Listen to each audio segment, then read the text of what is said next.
jester-maxed baddies attempting to mog clavicular in front of a crowd. All right, if you're like me, you understood a few of those words, but jester-maxed, mog, and who or what is clavicular? Clavicular is a person, and he has been getting a lot of attention recently. That's because of an online community he's popularized. It's dedicated to something called Looksmaxxing. It's all about maximizing your personal appearance to achieve, quote, high status, basically through whatever means necessary. If you're gonna take out hundreds of thousands of dollars worth of loans, you might as well invest it into surgery rather than going to school.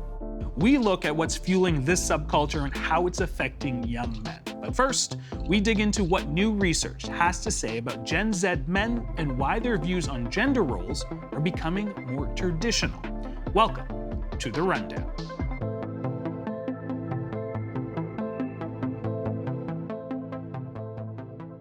People often assume that younger generations will be more progressive. So why are Gen Z guys' views on gender getting more conservative?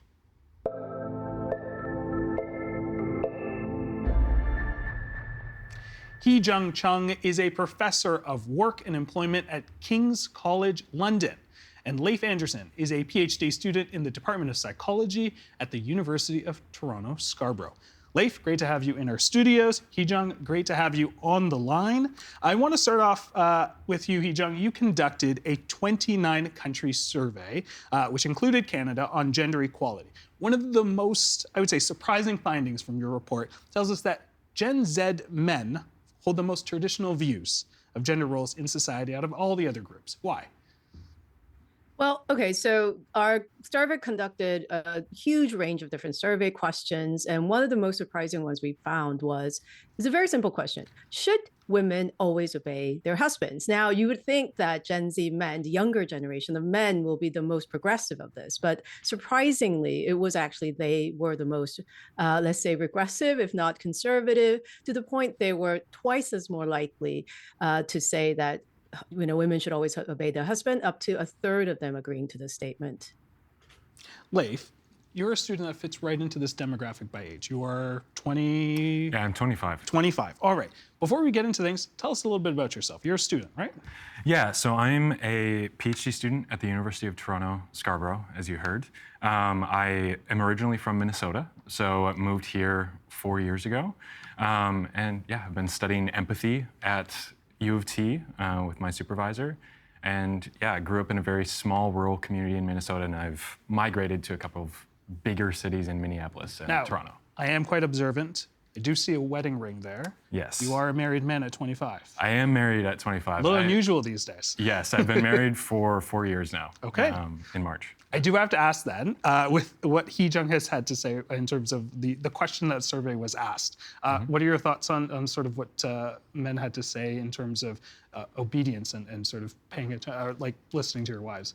Yeah, just like Heejung, I am a little surprised with how kind of split this is for Gen Z men, because I am personally a little more, I lean left. So my wife and I, we very much are collaborative in our relationship. We both split household duties. We both work. My wife makes twice as much as I do. I'm a grad student. But yeah, we don't really fit in cleanly into the really traditional gender roles, though I've observed this a lot in my social media feed and some of the folks that I grew up with. Well, let's talk about it with your peer group. Are you noticing that shift towards traditional beliefs? What does that look like? Yeah, so I notice a bit of a mix, as the data would suggest. So even in the rural community that I grew up in, I mean, lots of folks are already married, some folks already have kids, and I really haven't talked to them in a while because we disagreed a lot in high school. I'm very left-leaning, as I said, so we would disagree on fundamental religious things or in how we actually believe in gender equality. But a lot of the folks that I interact with now in grad school and the students that I interact with at U of T, there's this real mix of folks. Like, particularly in bigger urban environments, it's really dominated by folks who really believe in gender equality, at least the folks that I interact with. And so this is my perspective, and that can vary based on who you're talking to. All right. Heejung, 50% of Canadian men believe we have gone so far in promoting women's equality that we are now discriminating against men. When the data is broken down even further, that number rises to 57% of Gen Z men. Why are young men especially feeling this way? Well, okay, first of all, I want to say that although that number seems very shocking, Canada is actually not one of the worst countries. So we have seen other countries where this number is much, much higher, and has, well, especially the alarming thing is that these numbers have grown over the past kind of 7 years that we've conducted this survey. So in countries like Korea, we're talking about the rise of like in the teens, 14, 15% rise, with like a big significant, I think we're about 3/4 of men agreeing to the statement that it has gone too far. And the reason why Gen Z men feel this way is that I think there's a huge amount of grievances amongst younger generation, that the younger generations feel like they don't have the same job opportunities. They don't have the same opportunities in terms of being able to afford a house, being able to live a good life. That hard work doesn't necessarily pay off anymore, which was something that was promised and perhaps to a certain degree achieved by their parents' generation, maybe their fathers or grandparents. And I think for women, a way of kind of addressing those issues was feminism, to feminism as a way of a mechanism to address some of these grievances or problems of society, to address these issues. For men, unfortunately, because of a lot of the voices that came out, including maybe Trump, but also a lot of other politicians, including Yoon Suk-yeol of South Korea, et cetera, et cetera. There's been a lot of voices that's telling young men, especially in social media, that, oh, your current situation isn't really great and it has deteriorated, and perhaps it's because women are taking all those opportunities. So if you go to these itemized issues, people, they also understand that we have not achieved gender equality. However, the rhetoric around feminism having gone too far, DEI policies having gone too far, is very, very prevalent in the psyche of the population. All right, Leif, throughout that, seen you nodding your head. I'm imagining some of this sounds relatable, whether it is rhetoric or some of it is reality. When we talk about the affordability crisis, we talk about housing, sort of the situations from probably what your parents face to what you are. Talk to me a little bit about that. Any of that's for so primarily, like, as I'm nodding my head, Heejung, like, I see this a lot with a lot of my peers. Like, this really resonates with a lot of young men who are feeling like, oh yeah, I'm not having as many job opportunities. I mean, I come from higher education. I'm very educated, did my undergrad. But my rural community did a pretty good job of trying to curb this by pushing some folks to vocational school or having these careers where it's very clearly going to manufacturing. But there is this confusion and this frustration that a lot of men feel, and that politicians and social media influencers have really latched onto this fear and confusion and are essentially validating this confusion and emotions that young men are feeling. I haven't been pulled into that as much because I come from a family who can fund my education. They've been able to help me move to different cities, and now I'm doing a grad degree. But SES can come into this a lot. What do you mean by SES? So yes, socioeconomic status, thank you. But yeah, I come from a little bit of a wealthier family. I don't feel that economic strain as much. But when we're looking at the rhetoric that's in these social media posts of like, so I personally see lots of fitness influencers on my Instagram feed. And as we see from things like the Manosphere and stuff like that. It's not just fitness. It's not just fitness. So it can easily, if you get involved in fitness social media, you see that on your feed, it can easily get into conspiracy theories and validating that frustration that you have, but then those social media influencers have some ulterior motives to make money and keep you engaged through the anger that you're experiencing. So that's why I was nodding my head as Heejung was talking, because I can resonate with that a lot. All right, Heejung. If I could just come in. Yeah.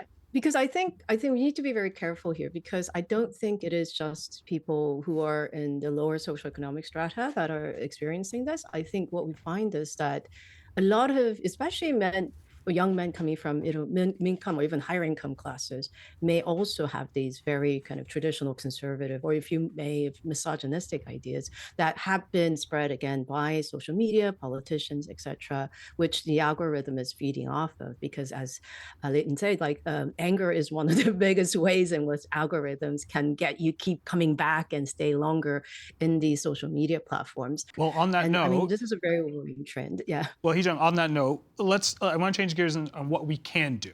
I'll start with you, Heejung. What can we do to support young men, whether it is that specific group, the latter group that you mentioned, or just young men in general?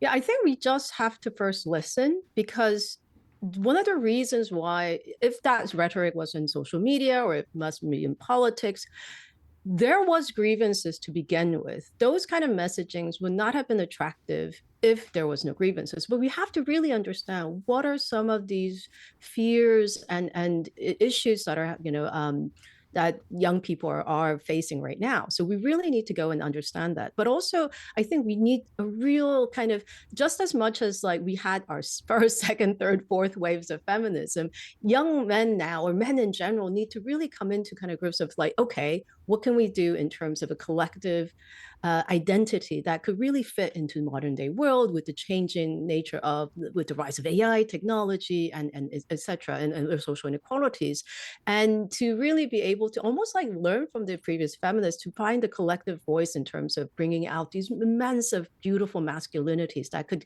really replace these kind of misogynistic hegemonic masculinities that we see.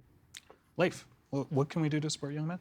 Yeah, I very much resonate with what Heejung is saying in terms of making sure that Gen Z men, like younger men, particularly feel heard and listened to. Perhaps not validated in the intolerant views that they're espousing from social media. But yeah, having a conversation about these things. Like this, even though this reality that some men are living in where, oh yeah, this inequality is taken away from me, taking opportunities away from me, I feel like I should be the sole provider and the dictator of my relationship. Those are things that we shouldn't be supporting, but we need to make sure that their fear and confusion is heard, and fostering this collective identity. And also being intolerant of all these voices that are preying on all of the emotions that young men are feeling. And like, we need to be intolerant of intolerance, is something that I often say, because we need to give young men these other options. Like, there are other options besides being intolerant of inequality. We can't just morally derogate young men just because they're young men. We have to really listen and engage in conversation to foster really productive conversations and move forward as a society and as a collective. Can I just add one more thing? It's just that I realized one of the things that we haven't talked about is that the role of, well, obviously social media influencer or politicians who are really capitalizing, monetizing, and gaining a lot from, the spread of these kind of ideologies or ideas. But we also have to think about, I think we're now at a point in society where we're coming to terms in terms of what tech companies and social media companies are actually doing to our society. And I think this rise of these kind of manospheres are actually a way in which this is kind of technology has manifested in terms of shaping society with a huge amount of social cost, because we haven't spoken about the social cost of these ideologies. There has been a rise of misogynistic behaviors of young men in schools. There has been a rise of kind of partner abuse, domestic abuse amongst teen and early 20-year-old kind of couples as well.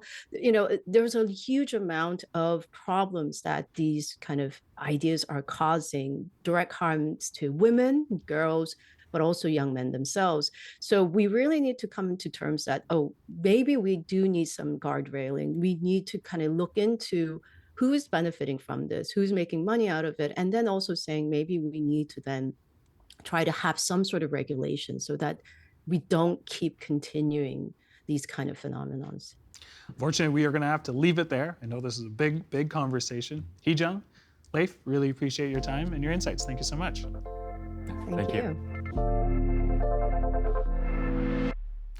Looksmaxxing isn't just about diet and exercise or choosing the right outfit. Guys who want to mog, which is showing other guys up because they're better looking, are willing to go to extreme lengths to achieve what they see as physical perfection.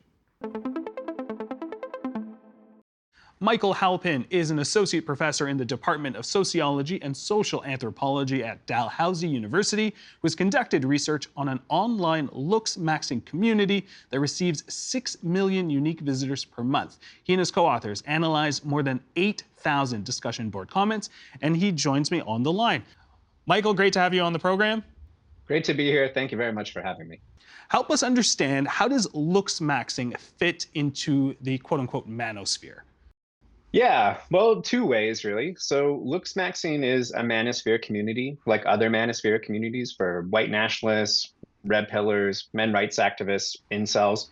So it is an online community where men meet, they exchange tips. Those tips primarily are on improving their physical appearance.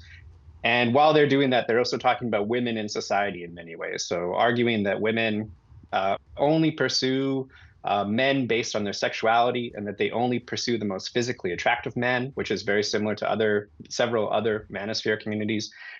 And like other manosphere communities, believing that women, feminists, progressives are waging a systematic war against men and boys. Men have been losing their civil rights, and women have too much rights, too much agency. Besides that, Looksmaxxing is also a practice, and it's a practice done in many manosphere communities. So white nationalist communities, incel communities, red pill communities. And it's this idea that we reap gains from being physically attractive. And so it's in every man's interest to be as physically attractive as possible to receive the advantages that you get from being physically attractive. So kind of the easiest way to think about it is that it's a manosphere community. There are practices that have left that community and gone into other manosphere communities. And then there's Looksmaxxing practices that have gotten very popular and have extended well outside the manosphere. And they're on TikTok, YouTube. People who may not even be very familiar with the manosphere are familiar with some of these Looksmaxxing practices like mewing and bone smashing. All right, we'll talk about that a little bit later, but help us understand. Obviously, one thing's clear, these are men who are participating in the group. Help us understand a little bit more about the demographics. What's the age group? Is it different ethnicities as well? Yeah, so we don't have exact data on this because there's some anonymity with all these online communities. In the data that I've looked at, the age ranges that we're seeing is boys who are as young as like 13, 14. So they're just, in the midst of puberty, really. Very popular amongst men who are 18 to 22, so your university age students. So something from junior high to university is a very popular age group. And then all the way up to men who are in their 30s, men who are getting close to their 40s. So some of these men have, say, gone through a divorce and they're looking to Looksmaxx as they're thinking to get back on the dating market. Racially and ethnically, it is also surprisingly diverse. So I think a lot of people have this mischaracterization of these communities as being predominantly young white men. And that's not the case. We see a lot of Black men participating in these communities, Asian men, South Asian men. They are quite ethnically and racially diverse. Talk about 13-year-olds. One has to ask, how does a 13-year-old get pulled into something like this? Yeah, great question. Great question. So as I mentioned earlier, one of the things about Looksmaxxing is not just a community, it's a set of practices. So things like, this surgery works for you, or press your tongue against the roof of your mouth in this way, you'll be more attractive. And those practices have gone viral in many social media environments. So you can be a 13-year-old on TikTok and see a video about bone smashing or a video about mewing, and that brings you to this community. Similarly, someone might get exposure to another Looksmaxxing or another manosphere community, like say a men's rights community, or they might look at a white nationalist community because they think it's edgy and like a forbidden thing to do when you're 13, and find exposure to these communities through that way. The other thing is that kids who are in, young men, boys who are in junior high are absolutely talking about these communities. So these are things that, they were popular in junior high. Looksmaxxing was popular in junior highs before professors and media personalities were talking about it. So it's something that's been a part of their culture for a while, unfortunately. You talked about, how young these men are. You mentioned puberty. Adolescence is a time when, is a time for identity to be created, when we're trying to learn about ourselves. I am curious, are these groups giving men sort of a path to sort of figure out who they are? Yeah, they're giving them a path to figure out who they are, and that path, I think, is, we'll talk about this, I'm sure in a moment. That path is not a good path, and it's not a good path in terms of how they see women, how they see race and racism, and it's not a good path in terms of how they see their own body and self-worth. I think one of the things that these Looksmaxxing communities are doing is they're providing some guidance. Some instructions for men and boys who maybe feel like they're not getting that information from other resources. They're providing answers for problems that young men and boys feel like they face, that maybe they're not hearing better answers from other sources. And they take this issue of lookism very seriously. And lookism is like a really very real form of bias and discrimination. It's been studied by psychologists, by sociologists. We do unfairly judge people based on if they're physically attractive or not. And they take that seriously. And I think they're one of the few forums in society where you see a discourse around that. And we could probably all be better about engaging with this idea of lookism to provide some kind of counter responses to what the Manosphere is giving these young boys. You talk about, the incel groups, the white nationalists. There is a lot of noise. There's also a lot of conflicting messages within these groups as well in terms of the bigger picture of the Manosphere. Help us understand what connects them all together. Yeah, I mean, in a nutshell, what connects all these groups in the Manosphere, they do have some contradictory views, as you know. Some groups it's all about being white. Some groups they reject sex and sexuality. Some groups it's about obtaining social status, looking like you're wealthy, and then Looksmaxxing is about physical appearance. So they seem contradictory or diverse at first glance. The thing that's the thread that unites them all, and is, I would argue, is misogyny. So the thing that coheres all these communities together is that they think that women are sexual objects. They think that women are animalistic, that they make decisions about who they date based on biology. Women do not have the same cognitive potential or abilities as men do, and that women have been given too many rights. They've been given too much agency, and we need to heavily restrict women's rights and agency. So no more women going to university, women not working in employment, particularly in fields where men want to dominate, and women not being able to seek any sort of resources through divorce or divorce laws. So the thing that keeps them together is this idea of constricting women's rights and the idea that women are not agents the same way that men are. Just to be clear, these are not experts in any of these industries. This is, people who've either tried it out and are just kind of laying it out there. Yeah, I would say that they're like the antithesis of experts. So there's no medical professionals, health professionals that are engaging in these communities. When health professionals and medical professionals find out about them, like the orthodontic community found out about Looksmaxxing a few years ago, they were very concerned and critical of it. Instead, what you have is guys who are, 18, 22, 14, 27, doing things like buying hormones from international black market websites, injecting themselves with those hormones, and then letting other guys know if they worked or not. So in a sense, their expertise comes from treating their body like a petri dish and reporting those results back to the community. And because they, like many of these other communities, think that science is against them, that science is propaganda, they treat this data as more trustworthy than they treat data from studies in academic journals.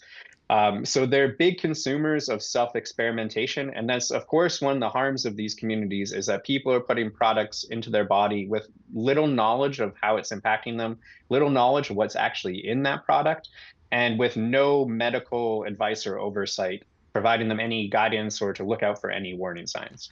The physical harm or the risk there is quite obvious. I can't imagine the physiological harms as well. But one has to ask, how is this different? What we're seeing in these forums on the internet that's specifically targeting men, different from sort of the societal pressures that women have had to face for hundreds of years? Yeah, I think in many ways it's really similar to what women have had to face. And I think that we've arguably normalized a lot of the pressures that young women and girls have to go through. I don't think that we've done a good job on dealing with the kind of popular cultural issues or images about women's bodies, young women's bodies, how women should look, how they're judged on their appearance. I don't think that we've done a good job of that. I think that we have to do a much better job of that.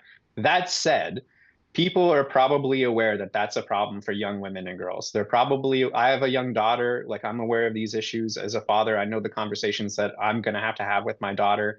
Moms and dads out there, they know about things like body image, body issues, self-esteem, eating disorders, the excessive use of makeup, what's become tremendously popular over the last few years, and how women are engaged and evaluated over social media. So I think one thing is that we do know it is an issue for women and girls. I think the thing is it's become an issue for young men and boys, and many people are unaware of that. That young men and boys are getting similar messages that they're not attractive enough, that they're getting judged based on their bodies, that the only thing matters is how good you are, and that you should do whatever intervention to your body you can do to make yourself more attractive. So they're getting that negative self-worth message that many women get, and on top of that, they're getting it in really misogynistic, racist communities at the same time. Michael, very quickly, I want to be clear that this is a very, very small percentage of men when we talk specifically about Looksmaxxing, and so don't want to come across as alarmist. But what does this cultural movement reveal about young men right now? Yeah, I think it reveals a few, and I agree. Don't be alarmist. We're always dealing with subpopulations, and that's a great thing to think about. I think it reveals a few things. One thing is that I think people are not appreciating that many young men and boys are getting information about manhood, development, what it is to be a man in very extremist communities, misogynistic communities, and racist communities. And those communities are providing information and education, and they are met with relatively little resistance or counter response, I think, because people are not aware how popular these communities are. I think the other thing is that it's revealing that young men and boys are having like a lot of body image and self-esteem issues that we haven't been taking seriously, and we need to take more seriously. And on a broader level, I think people, I think younger people are really aware of this. They've grown up in the age of social media. They've been judged on their appearance for long periods of time. But is a wake-up call that we need to take lookism as a form of prejudice and discrimination seriously, and we need to talk about it seriously, like we talk about other forms of prejudice, bias, and discrimination, because we might not be talking about it very much in universities and maybe in the media, but these online communities are certainly talking about it. And if that's the only place that's giving people answers, then that's the only answer they're going to get to these problems. Michael, we're going to have to leave it there, but really appreciate your insights on this. Thank you so much. No problem. Thank you very much for having me.